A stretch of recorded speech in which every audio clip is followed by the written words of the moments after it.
nga, Mare. Ang ganda ng damit mo. Ah, gusto mo din ng pera? Oh. Ang ganda din ng buhok mo, Mare. Ito pa. Ang bango-bango mo din, Mare. Ito pa.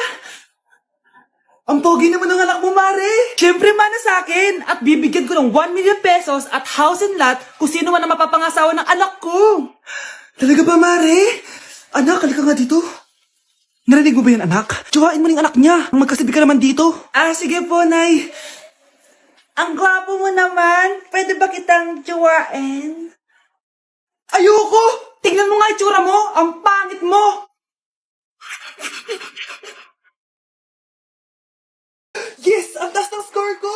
Anong score mo, Scarlett? 19 yung score ko. Ay, hindi perfect. Buti pa ako, naka 20. Bawi ka na lang next time, ha? Scarlett, nagawa mo ba yung assignment natin? May assignment tayo? Hala, di ko nagawa. Huwag mo nang sasabihin kay Mama. Sige, di ko sasabihin. Ma'am, may assignment po pala tayo. Ay, oo nga pala, may assignment tayo, class. Ang hindi gumawa ng assignment, bagsak sa akin, ha? Bida-bida talaga tong si Samantha. Okay, class, sinong iboboto niyong president? I nominate Scarlett, ma'am. Ako? Di ako papayag. Dapat ako yung maging president. Go, Scarlett, kaya mo yan! I nominate myself because I believe na mas responsible ako. I believe na hindi ako nangungupit ng class funds. Iboto niyo ako dahil matataas ang mga scores ko. Iboto niyo ako dahil hindi ako nangungopya para lang tumaas ang score. Ako ba pinaparinggan mo? Mukhang may natamaan ata.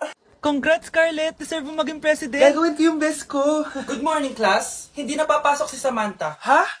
Ano nangyari? Ang balita ko, nag-drop na siya dahil sa sobrang pressure sa nanay niya. Palagi siya pinapagalitan kapag hindi perfect yung score niya. Nagalit din yung nanay niya nung hindi siya nanalo ng president. Kaya, na-depress talaga siya. Kawawa naman pala siya.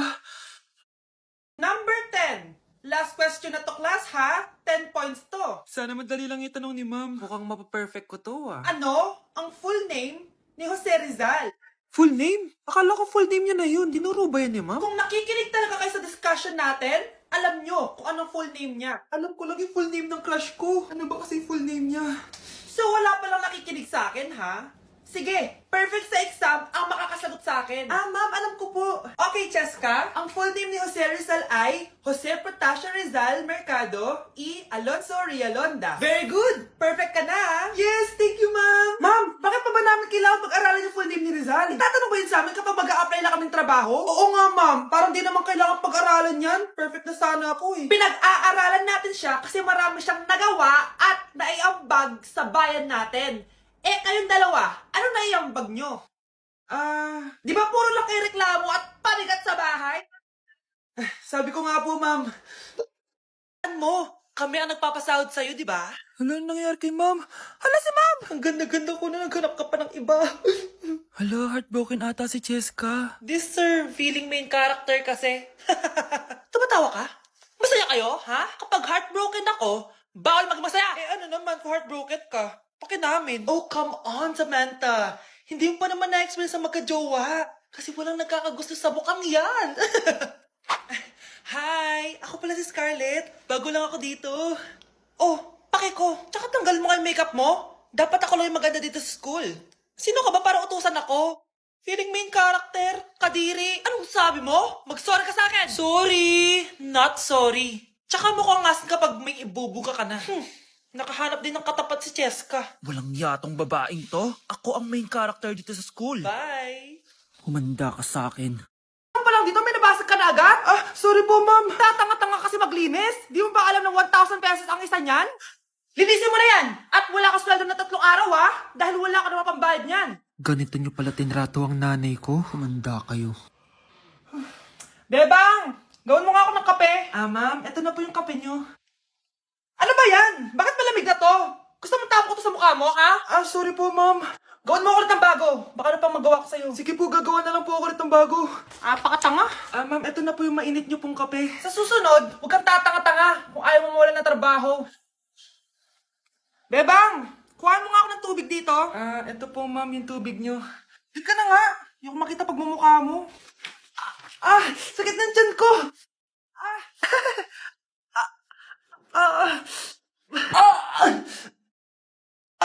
Anak! Lumabas ka muna dyan! Gusto mo nang mainit, ha? Tignan ko na lang kung hindi kumulo yung tiyan niya dito. Ma'am, eto na po yung mainit niyo pong kape.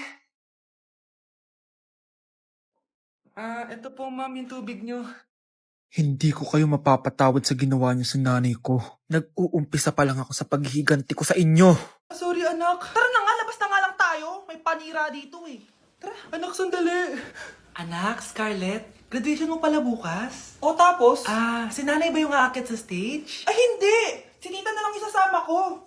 Papahiya mo lang ako, eh. Buti pa si tita, kompleto yung mata.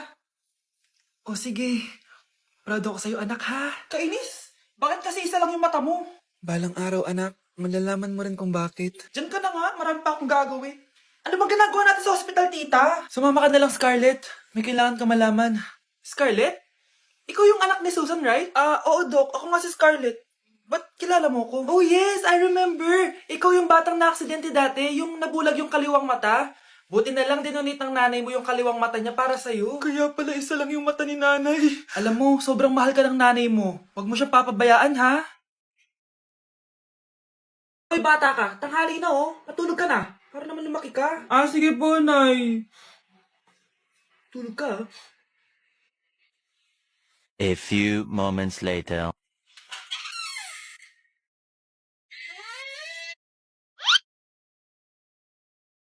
Five seconds till the enemy.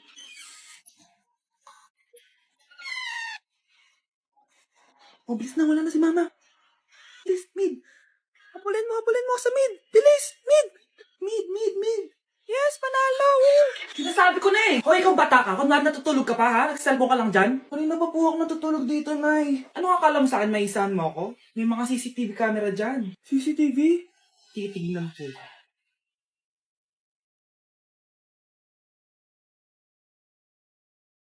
Walang yaka, niloloko mo ako. Iwag po. Nita ka, niloloko mo pala ako, ha? Nay, hindi na mamukulit, Nay. Gusto mo pa tulogin kita gamit ang hangar to? Nay, tama na po. Later.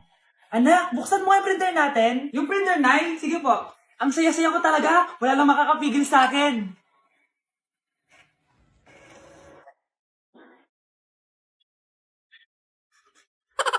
Happy birthday, anak! Anong wish mo sa birthday mo? Ang wish ko, sana magka-tablet na ako para makapaglaro na ako ng Roblox. O sige, pag natulog ka, pagkagising mo, may tablet ka na. Talaga, Nay? Matutulog na ako. Excited na ako. Totoo nga! May tablet na ako! Happy birthday, anak! Ang bilis mo naman lumaki. Teenager ka na agad. Anong wish mo sa birthday mo? Hindi na ako mag-wish ng mga bagay, Nay. Ang wish ko lang, sana maging happy family tayo palagi. O sige, matulog ka, ha? Pagkagising mo, matutupad yung wish mo. Opo, Nay. Nay? Nay? Nay? Ba't walang tao dito? Kuya? Ate? Teka, si Kyle ba yun? Lumabas ba sila, nanay? Nay! Kyle? Anong ginagawa mo dito sa labas? Hinahanap ko po sila, nanay. Oh, Kyle! Nandiyan ka lang pala. Balik ka na doon sa bahay. Naghihintay na si nanay. Talaga, ate? Yay! Tita, sama na kayo. Sige, tara. Kyle! Nay! Happy family na ba tayo? Oo naman, anak. Yay! Scarlett? Anong nangyari sa kanya? Patay na si nanay. Pati yung dalawa naming kapatid. Namatay sila nung birthday niya. Kaya tuwing magbe-birthday siya, sila yung hinahanap niya. Grabe pala yung trauma. Anak, malapit na tayo magsama. Talaga, Nay. Sobrang miss ka na namin, Kyle. Excited na kami, Kyle. Excited na rin ako, mga ate, kuya. Ate, makakasama ko na sila, nanay. Matutupad na yung birthday wish ko. Kyle, kain ka na dito. Celebrate natin yung birthday mo. Kyle, kain na. Ano ba batang yun? Kyle! Kyle.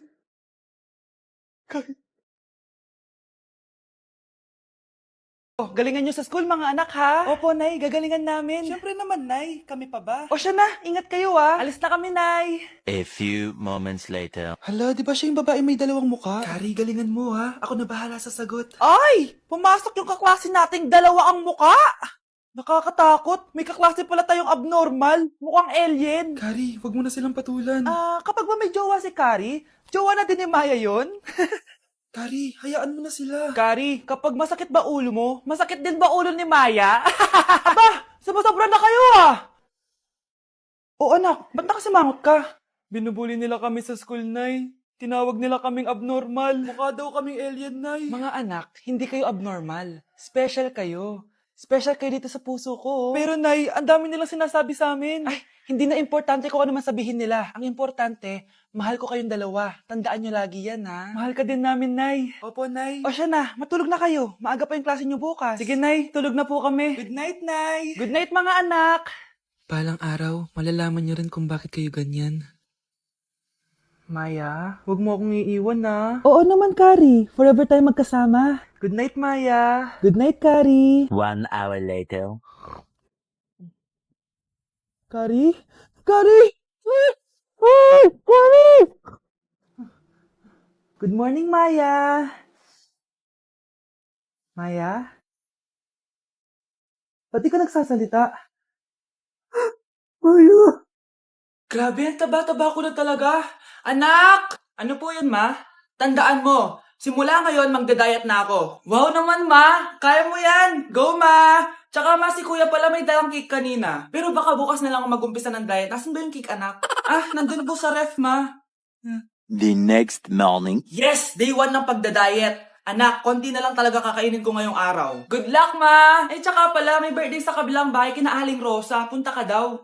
Ano? May birthday sa kapitbahay? Ay, naku. Bukas na lang ulit ako magda-diet. Ang sarap-sarap ng spaghetti doon. Bye-bye, anak. Sige, ma. Bye-bye. The next morning. Yes! Day 1 na talaga. Final na talaga. Konti na talaga yung kakainin ko. Wala na makakapigil sa akin. Good morning, ma! Ma, may dala palang lechon si Papa. Gusto mo ba? Ay, naku, anak. Diet ako. Hindi na. Hindi na ako magda-diet. Tikpan. Anak, bigyan mo nga ng pagkain yung bisita natin. Ma, tinatamad pa po ako. Iba na lang po utusan nyo. Huwag ka nang tamad, anak. Nakakahiya sa bisita natin. Mama naman eh. Tinatamad nga ako eh. Bahala ka. Crush mo pa naman yung bisita natin. Bisita natin si Crush? Sige ma, kukunin ko na po lahat ng pagkain dito sa bahay. Huwag lang magutom ang mapapangasawa ko. Lalambingin ka't aalagaan, ikaw lang ang tatabihan. Nay! 99 po yung grade ko sa school! Ang bilis ah! Wala na akong pera eh. Bigyan mo ako ng pera. Pera? Nay, ito po 100,000 para sa'yo. Salamat anak! Ang saya naman gamitin nito. Nay, tama na! Hindi! Manahimik ka dyan! A few moments later. Hala, ang cute! Anak, tignan mo ang cute ng baby, oh! Opo, cute nga. Parang gusto ko na rin ng apo. Napindot. Nay, eto na po yung apo nyo. Mama! Mo? Wala po akong malaking bahay. Ganun ba? Ayaw kita sa anak ko. Nay, ano ba? Kasi sa mansion po ako nakatira. May kotse ka ba? Syempre po. Baka yung mura lang yan, Lamborghini lang po. Oh, sabi ko sa inyo na mayaman yan eh. Meron po akong regalo sa inyo, tita. 1 milyon po para sa inyo. 1 milyon? Anak, ano bang hinihintay mo? Magpakasal na kayo. Sige, Nay. Gusto ko next week may apo na ako, Mama ko, ma'am. Tama. Okay, class. Ang galing. So, nakapag-check na ako ng mga exams nyo. At, si Scarlett lang ang nakakuha ng 99. Yes! Talino talaga! Bawi din kayo, guys. At lahat kayo? Perfect! Ako pala yung bobo. Class, so mag-vote tayo for Muse. So, sino ang ino-nominate nyo? Ma'am, I nominate Scarlett for Muse. Uy, guys, ano ba? Parang kayong tanga dyan. Class, seryoso to Huwag mong gawin joke. Tapos pinuntahan niya ako. Scarlett! Total, maingay ka naman. Gusto mo bang magturo dito sa harap? Sige po, ma'am.